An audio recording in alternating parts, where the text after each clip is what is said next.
الدنيا يعني، وبدأت بعد ذلك تذهب في تفكيك المشكلات. لكن هل الإنسان أو الطفل اللي يتعرض لتحرشات والده منذ الصغر فبالتالي ينحرف حقيقة، يعني مش إنه يقلد، ينحرف، هل ممكن أن تستدرج صورة كعب ببساطة، وبعد كم من يوم يقرر يتزوج، وبعد 3 أيام يصير العمرة؟ هل هذا ممكن؟ أنا بس أريد أن حد يمنطق لي المسألة، لأن الأستاذة فتحية دارسة منطق، فهل هذا منطق؟ يعني هل هذا مثلا يحصل في الواقع؟ أنتم طبعا من المجتمع والشباب يمكن شايفين وسامعين أكثر منا، نحن جالسين في البيوت ما ندري، غافل لك الله يعني. لكن يمكن فعلا، لأن في أحيانا أمور إحنا لا تصلنا. جميل أن الكاتب، يمكن الأستاذة فتحية عنده أفق في العلاقات الاجتماعية، أخوانه ينقلون له، أسر تدخل فيها، فهذا الأمر ممكن أن يضيء أمامنا إحنا معرفة جديدة. يعني هل هالمعالجة سليمة؟ هاي نقطة. النقطة الثانية سعود. أنا سعود كثير غمضني صراحة، لأن تعرض لدرجة من التحقير لا مثيل لها. هذا في الوقت الذي أرادت فيه الأستاذة فتحية أن تجعل من سعود داعية، يعني تحمل به الشخصية الداعية اللي سمته الحقيقي الذي نريده، المسالم، الخير، المحب لمجتمعه، اللي يبدأ بمحيطه قبل أن يصعد إلى المنابر، التعاون، كل الصفات موجودة في سعود فعلا فعلا. لكن لماذا سعود أول شيء خليناه قبيح؟ طيب مش لما نحن نأتي بشخصية ونحملها عبء انها تصحح صورة الداعية، على الأقل نساعده، يعني نخليه في شكل جميل، ما نبغى يكون جميل، نبغى على الأقل مقبول يعني. وكل الناس رغم انهم ما بالآخرين البعيدين، اخوانه ساعدهم، مد لهم يد المساعدة إلى آخره، إلا أنه كان دائما يواجه بالتحقير، الدب، الغبي، مش عارف إيش، المرعب، المخيف، الذي حتى حركته لما توصف يتدحرج، يعني يوم يجلس على السرير نشفق على السرير من كتل كذا، في ما يتناقض مع رغبتي ككاتب أني أنا أعلي من شأنه. يعني حبت يشل الدور وما حسيت ما ساعدته. يعني فتحية من حيث لا تدري أو تدري أو عندها سبب ما أدري، أرادت من سعود أن يكون رافعة، تحمل صورة الداعية كما تتخيل أو كما نريد نحن، يعني اللي هو 1 2 3 4، لكنها لم تعنه في ذلك. يعني لا أعانته في الشكل، لا أعانته إن خلت الآخرين يحترمونه، حتى هو على فكرة ما كان يحترم لا شكله، ويتكلم عن نفسه بكثير من الدونية. أنا الإنسان اللي عندي كتل شحم ودهن وتدحرج وحرمة خانته وبان كأنه غبي ما يدري شو يصير حواليه، زوجته كانت قاصة عليه. يعني لماذا حتى نحن من حيث نريد أن نساعد المتدين المتنور نسيء له يا أستاذ فتحي؟ من حيث ما أدري ندري أو لا ندري، لسبب أو لدون سبب، أكيد عندك أنت يعني المفتاح الإجابة. وشكرا لسعة صدرك. شكرا لكم، والله أنا سعيدة جدا يعني بمداخلاتكم. بالنسبة لسعود، يعني أنا كنت أبغي أقارن بين سعود ومحمد من ناحيتين، من الناحية الخارجية ومن الناحية الداخلية. محمد شاب جميل وسيم لكنه خربان. سعود شكله الخارجي يعني ما في جمال، في سمنة زايدة، ملامحه غير جميلة، لكن من الداخل قمة في الروعة، قمة في الجمال. فأنا بغيت يعني أقول أن الإنسان بس يعني ملاحظة أستاذة عاشة في محلها صح. كان المفروض، ولكن أنا ما أدري يعني ليش حطيت في بالي أن يعني ما يفعله الشخص يتقدم يعني ما يقوله شكله. يمكن يعني هذا الشيء يعني، بس ما كان غايب عني، يمكن لأني أنا كنت أبغي بعد أبين تحولات فتنة. كيف في البداية لما كانت تقلد أبوها يبغيها تكون متدينة، خمار وقفازات ونقاب وكذا، ويعني ما كانت تعرف شيء من الدنيا، كانت تشوفها قمة في الجمال، لأن كان الجمال الداخلي كان يغريها، لكن بعد ما شبعت شافت لا، أنا في عندي شيء ثاني ناقص. وهكذا هم الناس الدونيين. لكن الإنسان الطبيعي، الإنسان اللي ما فيه شذوذ، دائما يعني يكون عبد الإحسان. الإنسان الطبيعي عبد الإحسان، يعني هذا الشخص اللي تكرم علي ويعني أعطاني كل هذه الأشياء. وأنا من البداية ما كنت عمياء، كنت أشوف شكله. لماذا في البداية قبلته بعدين أنا رفضته؟ فقط عشان شكله. أنا كنت أبرر أن عشان شكله، أنا كنت أبرر أن أنا تعلقت بالأخ اللي هو أجمل. يعني كانت جملة من الصراعات الحقيقة كانت في ذهني، وأنا يعني أشكركم كل الشكر على هذه الملاحظات الجميلة اللي قلتوها. وأنا بجلس بعد مع دكتورة مريم على مسألة النقطة هاي اللي أثارتها، أن كيف يعني خليت أن تدخلي أنا كان كثير، أو أني أنا ككاتبة كنت لغتي كانت هي الطاغية، رغم أني أنا من وجهة نظري كنت أشوف شيء ثاني. لكن أنا بجلس مع الدكتورة مريم وبستفيد إن شاء الله من خبرتها. وملاحظتك في محلها أستاذة عاشة، ما قالته ما شاء الله جميل جدا، عفرة عن البناء النفسي للشخصيات. وكل اللي قلتوه يعني مثل ما يقولون أتقبله برحابة صدر، وأشكركم أن يعني كلامكم ها إضافة. شكرا جزيلا لكم. شكرا لك.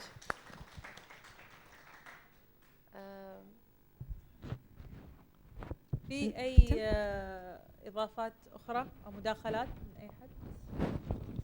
نعم تفضل.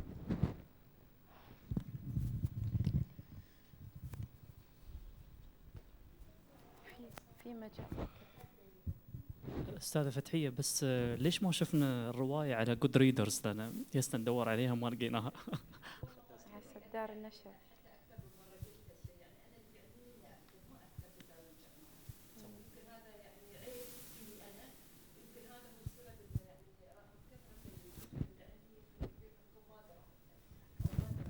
بعد في ربع ساعة قالت. عندي تعليقين على الأستاذة عايشة وعلى الأخت. المبدع عليه أن يكتب. دار النشر هي التي تقوم بمثل هذه الأمور، والكاتب بعد عليه أن يسعى. ويعني شيء جميل جدا من الندوة أن هي تناقش كتبنا. هذا يعني أكيد 100% بيكون يعني له مردود إيجابي علينا نحن، على الأقل أنتم بتدورون الكتاب هذا بتحاولون تقرؤونه. طيب تعقيب بس على الأستاذة عايشة اللي هي الداعية وصفة الداعية في الرواية. ما أدري إذا أنا على صواب أم خطأ أستاذة فتحية، قد يعني وهذا كلنا لمسناه في المجتمع الإماراتي، خاصة بعد أحداث الخلية السرية، وكيف أن هذه الأحداث وضعت هذه الفئة من الدعاة في خانة وضعنا عليها إكس بسبب هذه الفئة التي يعني قامت بعمل ربكة في المجتمع الإماراتي. فهل قد يكون هذا السبب من الأسباب لوصفك؟ لأني أنا وحدة من الناس يعني ما أتقبل كلام المتدينين كثيرا، لأن أشوفهم هذيل الناس يعني متشددين زيادة عن اللزوم، ويمكن الأفعال اللي يدينونها هم يقومون بأضعاف مضاعفة منها، والدليل أن حتى أمن بلدهم يعرضون للخطر. يعني فأنا قلت إنه يعني فكرة الداعية فكرة مش خطأ، إحنا محتاجين دعاء عصريين، دعاء طيبين، رحماء، عقلاء، محتاجينهم. ولكن يعني دور النشر خاصة إذا كانت مؤسسات حكومية، أنا كتابي هذا أولا حاولت أني أطبعه وأنشره عن طريق وزارة الثقافة، على طول استبعدوه، رفضوا الكتاب. واحد من المسؤولين هناك قال لي والله هذا الكتاب يدعو للفتنة، فأنا ضحكت عليه يعني صراحة، أو من حقي أني أنا أضحك، لأن لو قرأ الكتاب من أول شيء لآخر شيء بشوف أنه بعيد عن الفتنة، ما له علاقة بالفتنة. قال والله بكرة يجيني واحد من الدعاة يقول لي والله أنت ليش تعرضت لي؟ أنا أقول يمكن ليش؟ عشان اللهجات يعني إن حددت بعض الشخصيات، يعني إن مثلا درويش هو مصري، مو بشرط إن كل المصريين بهذا الشكل. وأنا تعمدت أن خليت البنتين وحدة مثال للخير، وحدة مثال للذبذبة والشر، وهم كلهم بنات نفس الشخص. سعود، محمد، صبا، كلهم عيال نفس البيت. يعني في كل بيت يوجد الخير والشر. وليش محمد، قالت أستاذة عاشة ليش تأثر بصورة الكعبة؟ لأن محمد في الأخير بعد إنسان يعني، ومهما يكون في بذرة خير، لكن هذه البذرة ما نضجت بشكل كافي، أو ما حصلت اليد اللي يعني ترعاها، أو كان في محرضين من الخارج. نعم. أنا عفوا أنا ما أبغي المسألة تاخذ طابع الجدل. أنا أوقن بأن ما في إنسان ما في بذرة خير، أكيد الخير هو الأساس يعني. لكن فيما يتعلق بشخوص لما تنوجد في الرواية، الأمور يكون أول يتم في سياق ويتم بشكل مبرر ويكون له مقدمات. يعني الشخصية لا تخرج على مسرح الأحداث بدون سبب، ولا تقول حوار بدون سبب، والحوار يكون مدروس. ما تقول أي كلام عقب نحن نبرر لها نقول والله الناس تتكلم. لا، أنا في الرواية أنا أحرك شخوصي بحيث يقولون ما أريد أن أوصله أنا، وما يتناسب مع مستواهم اللي أنا رسمته. هم بالضبط هو هذا اللي يتكلم دكتور جامعة، ولا هو طالب، ولا هو مثلا إنسان عادي، ولا مثقف، ولا حسب نوعية الشخصية اللي أنا رسميتها يأتي الحوار ويأتي التصرف. فلا شيء يأتي اعتباطا، مفروض لا شيء يأتي اعتباطا في الرواية. مسألة أنه هو إنسان وبذرة، أنا أحترم هذا الرأي أكيد، لكن أن يحصل هكذا في ثواني هذا ما أنا الأستاذة فتحية ما قدرت أستوعبه. يعني لو أنا مشيت مثلا في تدفق أو تسلسل، عشان شيء أنا قلت لو إحنا خذنا شخصية وعملنا عليها مثل ما يقولون سلطنا عليها ضوء وتفرغنا لها بحيث أعطيناها مساحة أن لما التحولات اللي تمر فيها تمر في سياق زمني معقول. أن مثلا هذا الولد كان ممكن لو مثلا صادف كذا، لو دخل في مكان معين، لو طلع رحلة مع ناس تأثر فيهم، تعرف على حد، أقصد أن ما في إنسان غير قابل أنه يتغير، هذا صحيح. لكن الرواية لما تقول لي السياق اللي مشت اللي هي تطور الشخصية، يعني شخصية كيف تطورت، مثل ما تحدثنا عن فتنة جاية بنت إمام مسجد متحجبة، إنسانة بسيطة كذا، فجأة عقت حجابها، ويعني شخصيتها تطورت في زمن معين. أنا اللي لاحظت أن محمد ما أعطيناه الفرصة أن يتطور بشكل طبيعي، سلوكه أقصد. هاي كانت يعني ملاحظتي أنا. شكرا. نرجع إلى النقطة الأساسية، يعني من باب الأمانة العلمية بأن أذكرها، اللي هو الهدف من الأدب أو الهدف من الكتابة. نعم، هناك كثير من النقاد من يذهب إلى أن أصلا النقاد انقسموا إلى قسمين: قسم يمضي نحو الفن للفن وهذا معروف للجميع، وقسم آخر يمضي نحو أن الفن وفائدته للمجتمع. ولذلك تشعبت المذاهب وتشعبت المدارس الفنية والفلسفية والفكرية، وقيسي عليها السياسية إلى ما ذلك. وهذا هو الطبيعي بأن تتشعب وبأن تختلف المذاهب. لكن نعم، أغلب النقاد يذهبون إلى أن الكاتب هو ليس بمصلح اجتماعي، لكن نحن نحاول بأن نرفع السقف. إذا كان الكاتب يمتلك الكثير من الإمكانيات بأن يكون متمكن مثلا من علم الفلسفة وعلم النفس، يستطيع بأن يوظف هذا العلم إذا كان متمكن من العمل الأدبي أو الروائي في سبيل شخصياته أو في بلورة التطور في الشخوص في العمل الأدبي. وبذلك نعم، ممكن أن يكون الكاتب أفضل من 100 مصلح اجتماعي إذا كانت متوفرة لديه الأدوات والنماذج كثيرة. هنا أذكر يعني نموذج واحد مصطفى لطفي المنفلوطي من خلال أعماله العظيمة هذا، وكثير غيرهم من الشرق والغرب، قاموا بتغيير مجتمعات وشعوب بل وأمم من خلال عمل أدبي ومن خلال كتاب. بل قامت مجتمعات، وإن كان هذا مثال يعني في غير محله، الصهيونية قامت في إسرائيل بسبب كتاب أو بسبب مقال واحد قد قام بكتابته يهودي يملك من الطموح بأن يضع له بلدا وهو ليس بحقه. إن كان سلبي أو إيجابي فنعم، له القدرة على تغيير أو إصلاح أو التأثير في مجتمعات وفي أمم.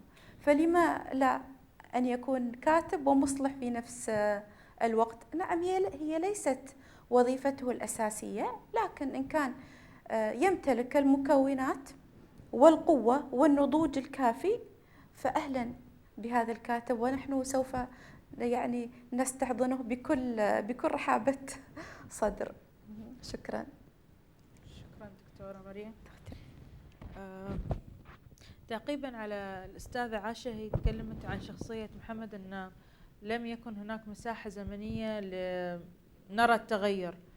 فالسؤال هنا، هل لم تكن معالم المكان والزمان واضحة؟ فهل كان هذا شيء مقصود من الكاتبة أم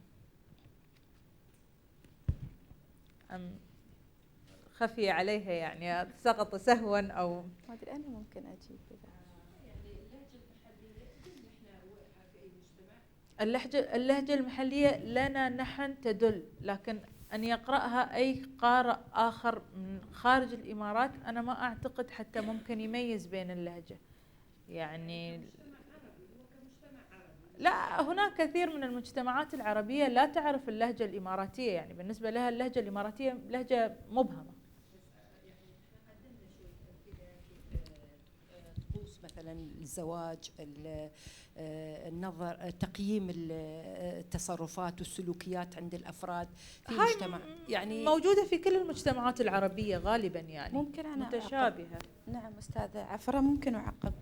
دائما الرواية الاجتماعية لا تعير الاهتمام الكبير بالعناصر الجمالية، يعني دائما تأتي المشكلة الاجتماعية هي الأساس، والشخصيات وطريقة يعني التطرق وتناول المشاكل الاجتماعية تطغى على العناصر الفنية الأخرى.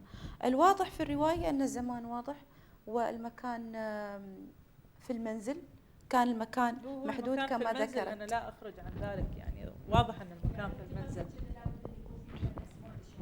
لا، مو بهذا الزخم. يعني أنا فاهمة أن الرواية الاجتماعية في النهاية نحن نتكلم عن مشكلات اجتماعية، والتركيز الضوء يكون على الشخصيات نفسها، صحيح، بس يكون هناك مساحة يعني للمكان. يعني أحيانا نعم يكون مقصود تغييب المكان، يكون مقصود جدا. بس أنا ما قصرت هنا، لا أقصر.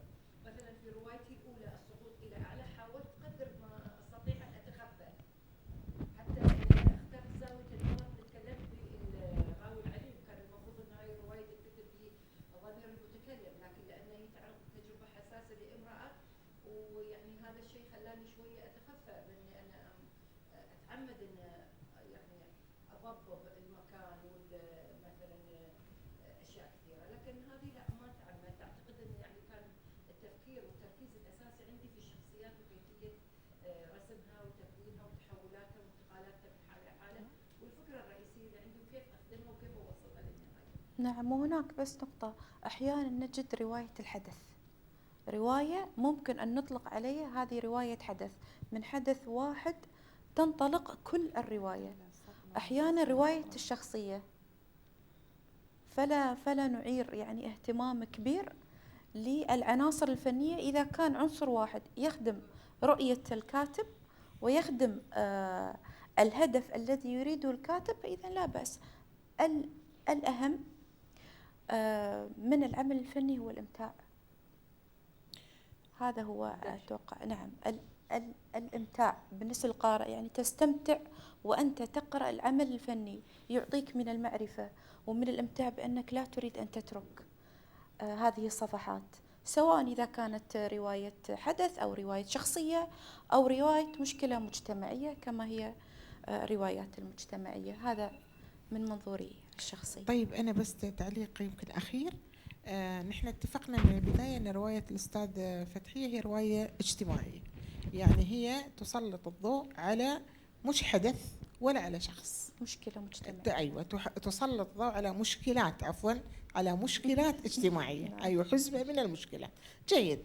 هاي الحزمة من المشكلات كما ذكرت الأستاذة فتحية يمكن سيأتي من مثلا لو أنا أردت أن أدرس الرواية من منظور المجتمع، إذا بغيت أعرف مجتمع الإمارات من خلال هاي الرواية، فأقدر أسأل وأستنتج هذا الحدث حصل متى، اللي هو الزمان اللي تكلمت عنه الأستاذة عفرة، هذا التشظي في الأسرة، هذا التركيب في الشخصيات، الانحرافات، أكيد هذا ما كان في الأربعينات.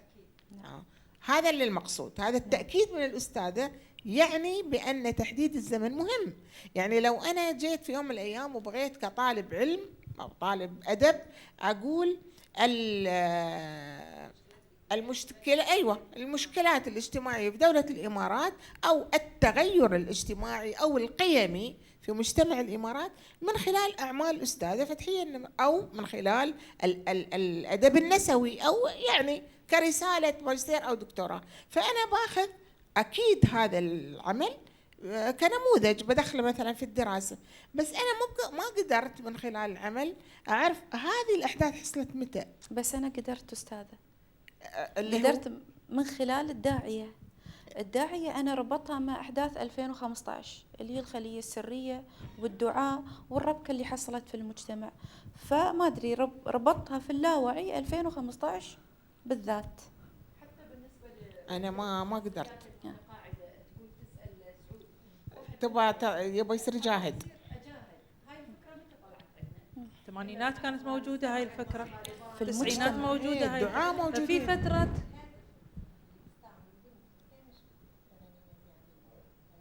الموبايل.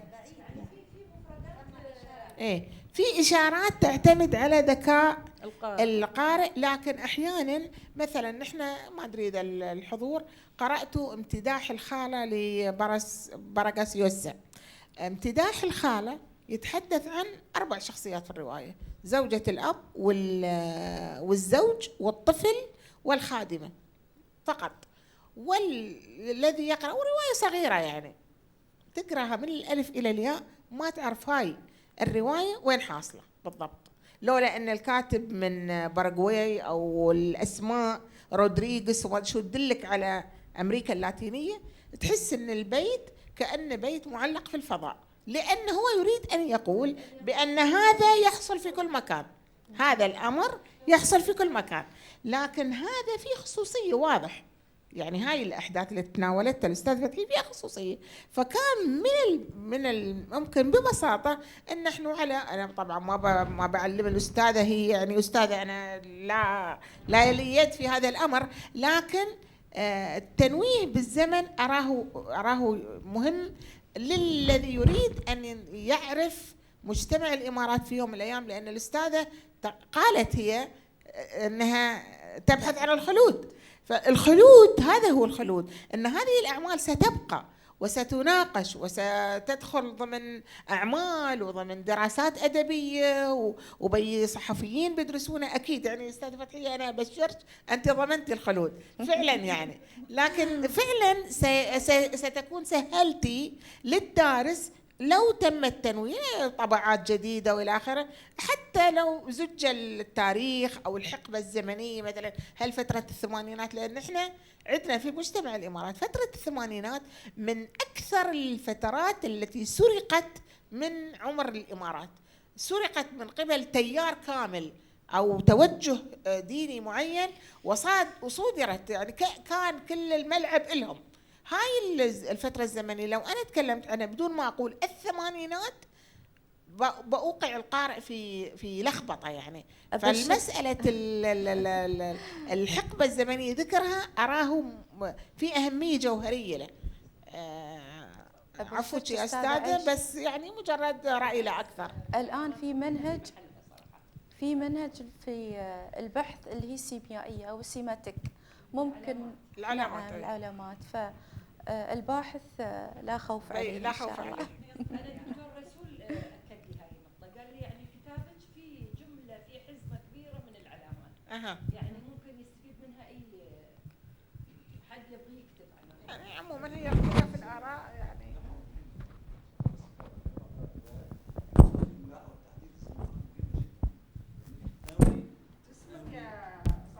اسمي محمد الحبيب من جريدة الخليج. أنت تتناولين أزمة لا تخص المجتمع الإماراتي فقط، أزمة ظهور الداعية، لذلك تحديد الزمن كان شيء مهم جدا. هذا فقط ما أريد أن أقول. يعني احنا قلنا ما عندنا نعم. وكل ما نريد ان لا يترك اي اثر سلبي او